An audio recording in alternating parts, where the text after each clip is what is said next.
Olá, aqui é o professor Elison de Andrade e nessa videoaula falaremos sobre planejamento do ócio. Para começar, vejamos alguns significados que o dicionário Aurélio dá para o termo.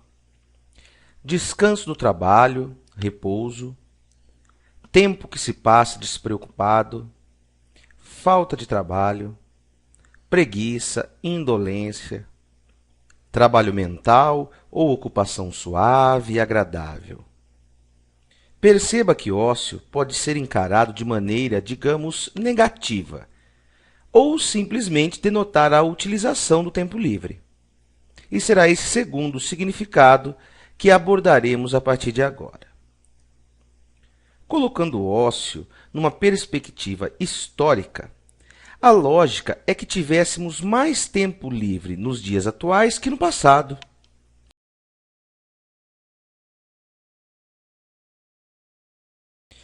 Isso porque, por milhares de anos, a base econômica global baseou-se no cultivo da terra. Tal atividade demandava tempo integral de dedicação e, na ausência de mecanização, boa parte da energia das pessoas era direcionada às atividades agrárias. Já após a Revolução Industrial, no século XVIII, a economia voltou-se para a produção de bens materiais. Nessa época, os trabalhadores eram submetidos a longas jornadas de trabalho e grande parte da sua energia era consumida dentro do processo produtivo, sobrando pouco tempo para o ócio. Nos dias atuais, a economia privilegia cada vez mais a produção de bens imateriais, prestações de serviço que exigem um alto grau de utilização do cérebro e menos do corpo. Isso ocorre porque, com o avanço da tecnologia, o serviço pesado tem ficado para as máquinas que produzem bens materiais de forma mais rápida e eficiente. Se somarmos a tal análise o histórico de conquistas trabalhistas que proíbem jornada de trabalhos abusivas, e também as tecnologias que nos permitem deslocar e comunicar com grande facilidade e rapidez, uma conclusão lógica é que deveríamos ter muito mais tempo livre hoje que no passado. Mas, em geral, temos a sensação de que o tempo dedicado ao ócio está cada vez mais escasso. E por que isso acontece? Uma primeira argumentação que irei expor é a desmedida ambição por eficiência. Vivemos em uma cultura ocidental e capitalista que privilegia o multitarefas. Quem executa diversas atividades ao mesmo tempo, mesmo que elas não levem ao lugar certo, acaba sendo visto até como um exemplo a ser seguido. Lembra-se do equilíbrio PCP? Atualmente, valoriza-se excessivamente o P de produção, deixando de lado o CP, ou seja, a capacidade de produzir. E cuidar dessa nossa capacidade de produção está intimamente ligado ao ócio, aos momentos em que não estamos trabalhando e podemos cuidar do nosso corpo, espírito e mente. Sem a chance de cuidar da galinha, com o tempo, os ovos que ela produz irão fatalmente acabar. Uma segunda argumentação sobre por que nosso tempo livre é escasso é a alienada busca por sucesso, na qual muitas pessoas baseiam suas vidas. O senso de competitividade que o mercado parece nos impor faz com que aceleremos o ritmo, tenhamos pressa, tudo para não ficar para trás. Mas pergunto-lhe, ficar para trás em relação a quê? Tenho a triste impressão de que a resposta passa por questões financeiras. Como o sucesso mercantilista está associado ao consumo, é preciso trabalhar duro para conquistar bens materiais que possam justificar todo o esforço do trabalho. Gostaria de salientar que não sou contra o capitalismo, nem que acredito que as pessoas devem ser preguiçosas.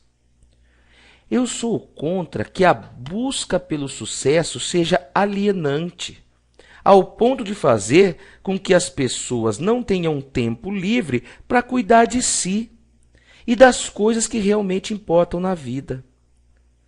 Como já dissemos ao longo desse curso, suas decisões devem vir de dentro e não ser um espelho da sociedade em que vivemos. Por fim, um terceiro fator que parece minar a possibilidade do ócio é que, ao mesmo tempo que parece ser uma conquista trabalhar menos com o corpo e mais com o cérebro, atividades intelectuais e criativas acabam sendo difíceis de serem separadas do restante da vida. As pessoas acabam levando consigo as preocupações do trabalho a todo momento. Isso nos leva à constatação de que quanto mais os seres humanos delegam atividades físicas às máquinas, vão buscando preencher o tempo que lhes sobram, multiplicando preocupações intelectuais. E como tais preocupações são reguladas por normas, acordos, contratos, controles e prazos, enquadram-se muito mais na natureza do trabalho do que do tempo livre.